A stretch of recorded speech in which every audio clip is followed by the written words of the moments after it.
반열에 24,000명씩이라 1년 동안 달마다 체본하여 돌아갔다. 그러니까 한 달에 한 번씩 24,000명이 돌아가야 되니까 10달이면 24만이고 4만 8천을 또 하니까 28만 8천 명이 돌아가면서 왕궁을 수직했다 그 말이죠.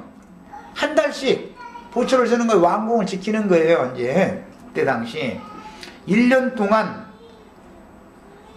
한 반열에 24,000명씩인데 1년 동안 돌아가면서 체본을 하니까 한 반열에 24,000씩이니까 12반차가 있을 거 아니에요. 12달이니까. 네. 그래서 28만 8천 명이 돌아가면서 그 반차의 장수의 지휘 아래 예루살렘 성을 수직을 하는 거예요. 그런데 정월의 첫 반은 그러니까 1월 달에 맨 먼저 번을 쓰는 이건 이제 첫 반이에요. 반장은 삽디엘의 아들 아수부함이요. 그 반열에 24,000. 그 다음에 뭐 이렇게 쭉 해서 그 다음에 정월반 있으면 2월반, 그 다음에 최종적으로는 12월반까지 이게 계속해서 번을 쓰겠죠.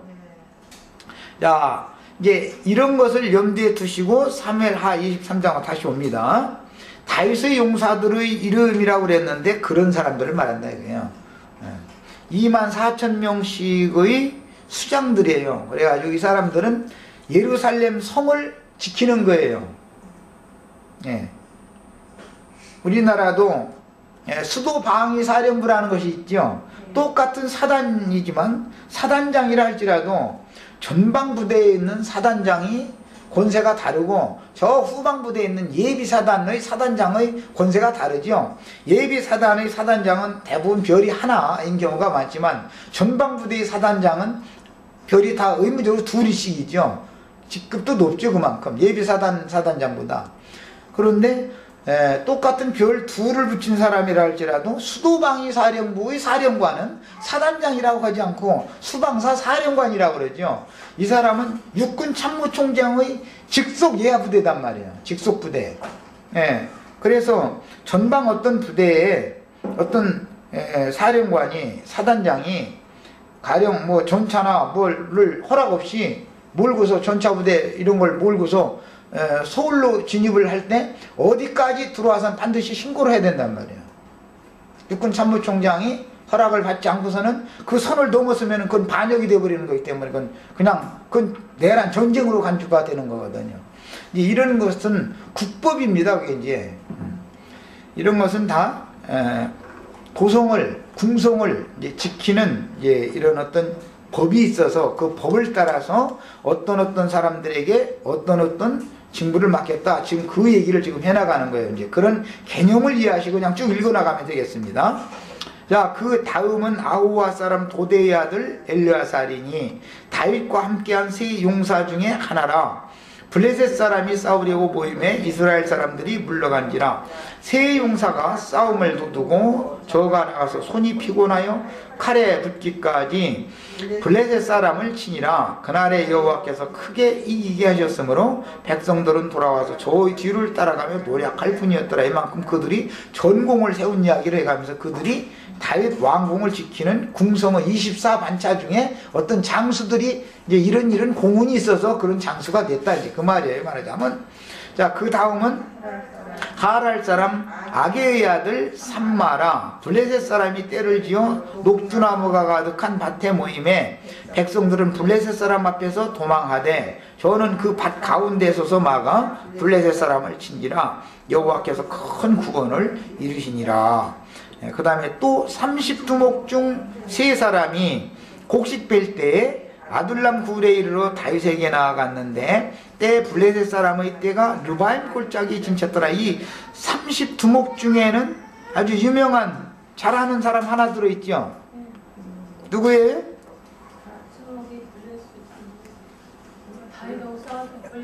네, 다윗의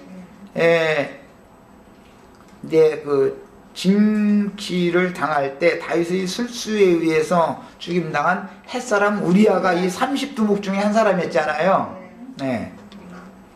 자, 그 다음에 그때 다윗은 산성에 있고 블레셋 사람의 영체는 베들레헴에 있느니라. 다윗이 사무엘에 가로되 베들레헴 성문 곁 물을 누가 나로 마시게 할꼬 하매 세 용사가 블레셋 사람의 군대를 충돌하고 지나서 베들레헴 성문 곁 우물물을 길어가지고 다윗에게로 왔으나 다윗이 마시길 기뻐 아니하고 그 물을 여호와께 부어드리며 가로되 여호와여 내가 결단코 이런 일을 하지 아니하리이다 하니 이는 생명을 돌보지 아니하고 갔던 사람들의 피니이다 하고 마시기를 즐기 아니하니라. 그만큼 이제 그 장수들과 다윗 왕과의 유대 관계가 서로 충성심과 사랑하는 그 부하를 사랑하는 다윗의 마음이 이제 여기서 이제 기록이 됐습니다. 세 용사가 이런 일을 행하였더라. 또 수르야의 아들 요압의 아우 아비세, 그 요압은 들어가지 않고 요압의 아우 아비세가 그 3인의 두목, 30두목 중의 이제 3인 빼낸 3인의 두목 중에 또 들어갑니다. 저가 창을 들어 300인을 죽이고 그 3인 중에 이름을 얻었으니 저는 3인 중에 가장 존귀한 자가 아니냐. 저가 저희 두목이 되었으나 그러나 첫 3인에게는 미치지 못하였더라. 첫 3인이라는 것은 그 구절을 내나왔던 그 3인을 말한 거예요. 그 다음에 또 갑셀 용사의 손자 여호야다의 아들 브나야니 저는 효용한 일을 행한지라. 효용한이라는 말은 효과적으로 어떤 일을 잘하는 지략이 있는 장수였다 그 말이죠. 어떤 일을 행하는데 효용하게 일을 한다 말은 어떤 일을 효과적으로 잘한다 그 말이에요. 이거 빨리 해서 맞춰야 되겠는데 일찍이 모압 아리엘의 아들 둘을 죽였고 또 눈 올 때 함정에 내려가서 한 4자를 죽였으며 장대한 애굽 사람을 죽였는데 그의 손에 창이 있어도 저가 막대를 가지고 내려가서 그 애굽 사람의 손에서 창을 빼앗아 그 창으로 죽였더라. 이만큼 이제 그런 이제 힘도 셌고 이제 그 무예가 출중했다 이제 그런 뜻이겠죠. 자, 이런 식으로 자 이제 마쳐야 되니까 이거 뭐 다 읽어도 역시 다 12달 동안 그 번을 차례로 돌아가면서 다윗의 궁성을 지키는 부대를 인솔하는 장수들 이야기 이렇게 쭉 기록을 했습니다. 사실은. 자, 그런데 이제 이런 말씀들이 이렇게 기록이 된 것은 주님의 왕국을 위해서도 사도들과 선지자들과 그 다음에 복음 전하는 자들이 절대적인 봉사가 필요한데 이들은 신약의 용어로 표현하자면 주님의 동역자들이며 이건 다윗의 동역자들이죠. 전쟁에서 공훈을 세웠다는 것은 영적으로 표현하는 거예요. 전도로 사람들을 얻어서 주님의 왕국을 견고하게 세우는데 공훈을 세웠다 그런 뜻입니다. 그러니까 신약에 전도자들의 이름, 사도들, 선지자들, 전도자들의 이름이 쭉 나오죠. 그런 것을 상징한다 이렇게 이해를 하시면 쉽습니다. 그런데 실제로 모든 전투마다 공훈을 세웠던 요압이 빠져버렸다 라는 것을 잘 염두에 두셔야 되겠어요.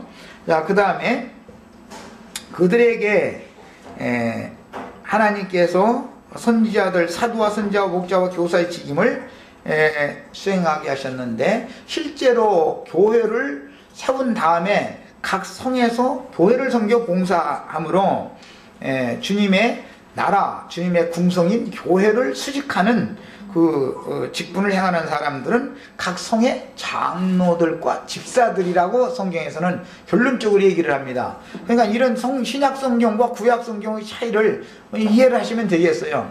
다윗 왕국의 예루살렘 성을 그 다음에 왕궁을 번을 돌아가면서 수직을 했다. 그 사람들이 뭐 이런 공문을 세운 사람들이다 이 얘기를 하는 것은 이제 신약에서 전쟁을 해서 많은 사람들을 도륙내고 이렇게 막 공문을 세웠다라는 것은 나가서 전도를 잘했다라는 것을 상징하는 말이고 그 다음에 그들이 다윗 왕궁을 잘 수직한다라는 말은 주님의 몸된 교회를 잘 지키는 사람들이다. 예, 그런 의미다라는 거예요. 여기까지 하고 기도하고 마치겠습니다.